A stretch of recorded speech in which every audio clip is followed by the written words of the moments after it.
a big one. He flat pile drive that bait. Oh my goodness. That's what topwater fishing is all about. Look how clear that water is.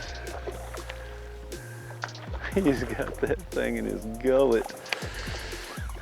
What's really neat about that bait right there, you can see this lay down right up here. I made a cast right between the two, and I called that fish, I guarantee, off that lay down, and that's the rattles that are in that bait. That's why it's so critical. A lot of people think, they don't want those rattles, you know, in clear water, but with a day like today, and you've got all this wind and waves and all that action going, you want to have those rattles in that bait just like that. And man, he ate it.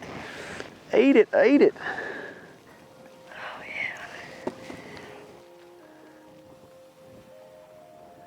One of the greatest things about this bait that I believe is that when I get it in a key spot, let's say I'm right over a boulder or right on the end of a log, I can make really short, quick twitches. I can move that bait a bunch, but yet I'm not pulling it closer to me. And that's a key component to trigger a bite. The longer I can keep that bait in the strike zone, the more opportunity I'm gonna have to make that fish mad and to get him to bite.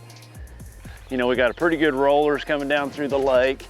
It's a great day to be throwing topwater, and to be able to do it in the wind like this is a really key deal. But let's say I go right around that point, it gets calm, I can do it in the calm water too. It's really a neat attribute to the bait that I can do both. Fish it in a chop, fish it in calm water, and be successful.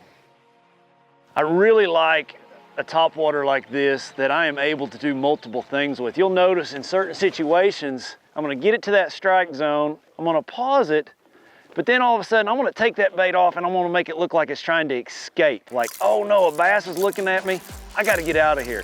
In my topwater fishing, I cannot stress to you enough to be able to cast the bait a long ways from the boat. You can see right here, I'm in some really clear water, and the further I can get a bait away from the boat, the more opportunity I have to get a bite. I mean, fish can be really spooky. And also, the longer I have that bait in the strike zone, you know, a lot of times in, say, deeper water, I'm calling a fish up from, you know, depths, you know, like on some of those lakes like Table Rock and Bull Shoals. And the longer I have to bring that bait to the boat, the more opportunity I have for those fish to come up and get it.